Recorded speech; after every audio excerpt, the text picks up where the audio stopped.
Hello friends, in this class we will do our fourth part of Chaucer. आज की class में guys हम discuss करेंगे जो हमारा फोर्थ पार्ट है चौसर का। उन क्वेश्चंस का हम डिस्कस करेंगे जो कि 61 से लेकर 80 तक हम डिस्कस करेंगे। तो इससे पहले वाली क्लासेस में गाइज हमने चौसर और चौसर से रिलेटेड या हम कहें फॉलोअर ऑफ चौसर्स को डिस्कस किया था। उनके इम्पोर्टेंट क्वेश्चंस को हमने डिस्कस किया है।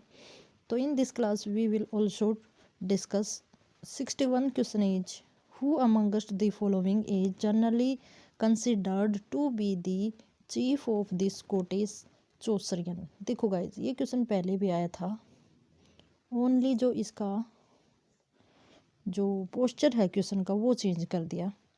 क्या था, पहले क्वेश्चन पूछा था राइटर का नाम देके, या फिर ये ऐसे पूछा था first Scottish poet of English literature, ठीक है, या इंग्लिश लिटरेचर में पहला स्कॉटिश पोएट कौन था।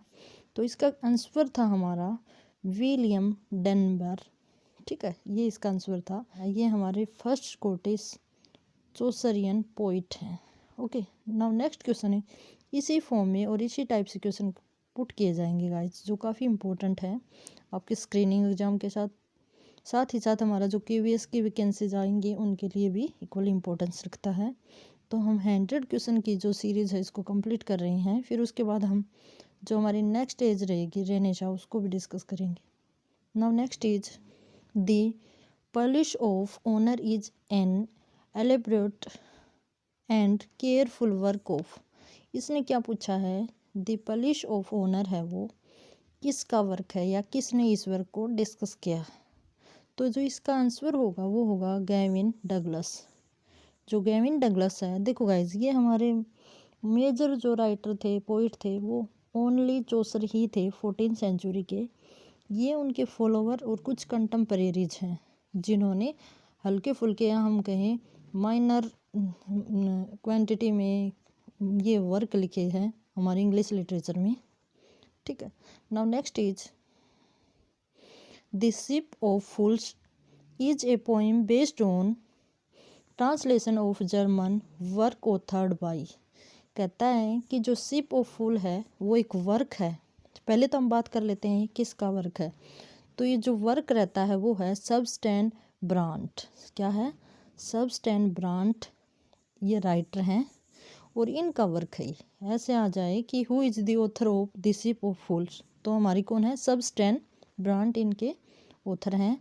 फिर कहता है कि ये किसके ऊपर बेस्ड है। तो ये जो राइटर हमारे अलेक्जेंडर बार्कले, इनके वर्क के ऊपर इन्होंने कुछ वर्क लिखे थे या हम कहें इकोलॉग्स लिखी थी कुछ, उसके ऊपर ये बेस्ड हमारा वर्क है। किसका है, सबस्टैन ब्रांट का। ओके, कैसे भी एग्जामिनर क्वेश्चन पुट कर सकता है। Now next is identify the poet who was thrown into the jail at the accession of Queen Mary was burnt at Oxford. इसमें एक गाइज हमारे पोइट हैं, ठीक है, उनको क्या किया गया था, क्वीन मैरी थी जो 1530 के आसपास, 1534 के आसपास क्वीन मैरी थी, इन्होंने जेल में डाल दिया था और फिर इनकी डेथ हुई थी ऑक्सफोर्ड में बर्नट, जलने के कारण। तो ये हमारे राइटर पोइट कौन है, तो ह्यूग लैटिमर। जो ह्यूग लैटिमर हैं ये हमारे पोइट हैं जिनको क्या किया गया था, जेल में प्रिजन किया गया था और बाद में जलने से इनकी मृत्यु ऑक्सफोर्ड में हुई थी। Now next is Utopia is a fine description of imaginative ideal state. जो आइडियल स्टेट है हमारा इमेजिनेटिव, मोस्ट इम्पोर्टेंट हमारा ये वर्क रहता है यूटोपिया। किसके द्वारा जो हमारा ये वर्क है, सर टॉमस मोर के द्वारा वर्क किया गया था। तो गाइज जो हमारा यूटोपिया वर्क लिखा गया है, कब लिखा गया है, 1551 में ये हमारा वर्क पब्लिश किया गया था, लिखा गया था। और किसने लिखा था, सर टॉमस मोर ने इनको लिखा था। काफ़ी ज़्यादा इमेजिनेटिव, इस स्टोरी को हमने गाइज क्लास में डिस्कस की हुई है। ये स्टोरी आप डिस्क्रिप्शन में आप देख सकेंगे, मैं लिंक को डाल दूँगी। Now next is who succeed Wycliffe या Wycliffe as a leader of Lollard movement. देखो, जो हमारे वाइक्लिफ हैं या विक्लिफ हैं, उन्होंने एक मूवमेंट चलाया था द लोलार्ड मूवमेंट, जो चर्च के प्रोटेस्ट में ये लोलार्ड मूवमेंट चलाया गया था। ठीक है, तो ये किसके अंडर में सक्सीड हुआ था? तो वो जो हमारे रहते हैं, जो लीडर रहते हैं, वो कौन थे? जॉन पूर्वे। जॉन पूर्वे ऐसे जो हमारे लीडर रहे हैं जिनके अंडर ये जो हमारा लोलार्ड मूवमेंट है वो सक्सेसफुल रहा था। ठीक है, तो कई टाइप से ये क्वेश्चन पुट किया जाता है, किसने चलाया, कौन सा मूवमेंट चलाया, कब चलाया था और किसके अंडर में ये सक्सेसफुल रहा था। Now next is but trusted well I am a southern man I can not gest rum run ruff by letter no God wot rhyme hold but little better these line occur in चौसर। देखो guys, मैंने आपको बताया था जो चौसर की contemporary tell है उसमें 24 जो हमारी क्या है पोएम्स और वर्स हैं। ठीक है, स्टोरी हैं।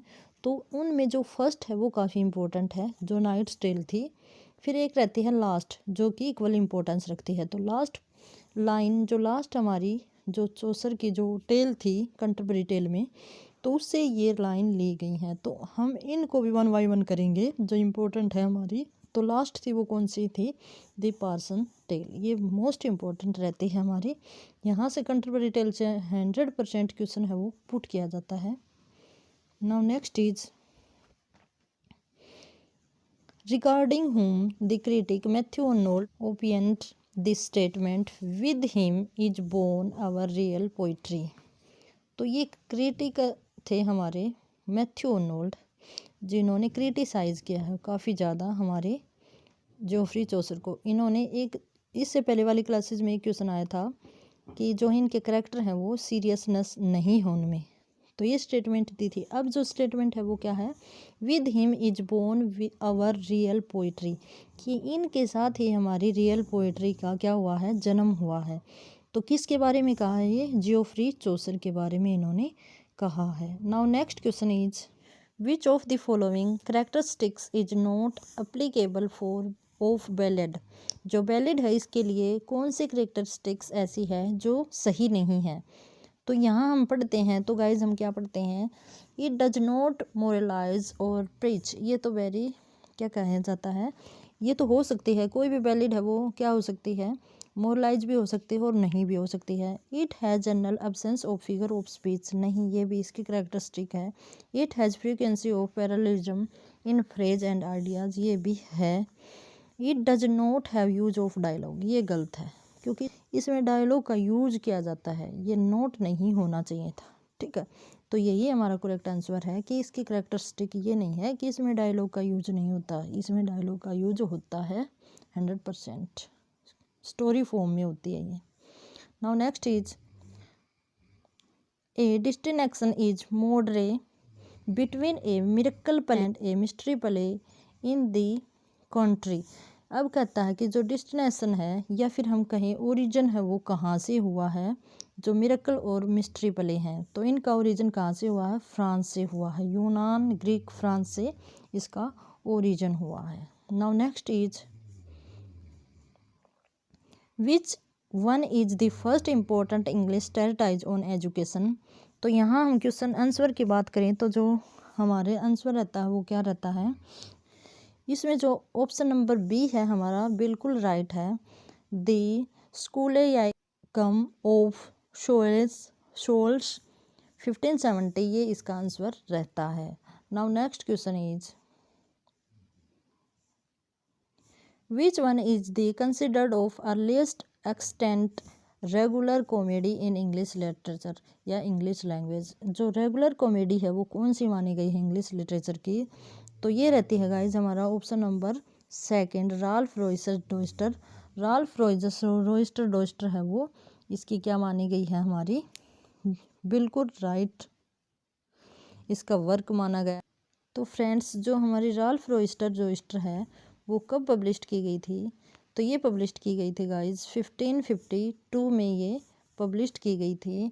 जो किसके द्वारा पब्लिश की गई थी आप कमेंट बॉक्स में बताएंगे। Okay, now next question is which is the second earliest English tragedy in blank verse. ठीक है, जो सेकेंड अर्लीस्ट ट्रेजेडी है वो ब्लैंक वर्स में कब पब्लिश की गई थी? तो वो गाइज हमारी पब्लिश की गई है option number 1 Jocasta in 1566 by George Gascoigne. ठीक है, इसके द्वारा पब्लिश की गई थी। नाउ नेक्स्ट इज, यही क्वेश्चन आप कर लोगे तो काफ़ी ज़्यादा इम्पोर्टेंट है हमारे। ठीक है, now next is, now it is done bring home the bride again, bring home the triumphs of our victory, bring home with you glory of her gain, with joyance bring her and with loyalty these opening line have been taken from। कहता है कि जो ये 4 line है वह किसकी opening line रहती है? ठीक है, इन्होंने इसमें पूछा है, तो ये रहती है हमारी स्पेंसर की जो एपिथालमिया है, मोस्ट इम्पोर्टेंट रहती है स्पेंसर के द्वारा ये poem. Now next is the chief characteristic of Renaissance. तो रेनेशा की चीफ करेक्टरिस्टिक है वो क्या है? फर्स्ट ही इसका आंसर रहता है इट्स एम्फेसिस ऑन ह्यूमैनिज्म। इसमें किसके ऊपर एम्फेस डाला गया है? तो वो है ह्यूमैनिज्म की जो टर्म है उसके ऊपर। Now next is, who was the famous interlude writer in Spencer day. Spencer के कंटेम्पोरेरी ऐसे कौन से राइटर थे जिन्होंने इंटरल्यूड काफ़ी ज़्यादा लिखे? तो वो जो हमारे राइटर रहते हैं वो कौन रहते हैं? जॉन रस्टल। जॉन रस्टल हैं वो स्पेंसर के क्या हैं? कंटेम्परेरी हैं, और इन्होंने क्या लिखे हैं? इंटरल्यूड रखे हैं। तो कोई किस तरह भी एग्जामिनर क्वेश्चन को घुमा फिरा के दे सकता है। तो आई होप गाइज ये आपके क्लियर हो गए होंगे। अब 21 स्लॉट और रहता है जिसको हम डिस्कस करेंगे। ठीक है, उसी फॉर्म में है जैसे हमारे DSSB में क्वेश्चन पूछे जाते हैं। तो आई होप गाइज आपको काफ़ी अच्छी हेल्पफुल रहेगी आपके लिए ये क्लासेस। और इसी के साथ have a good day and best of luck.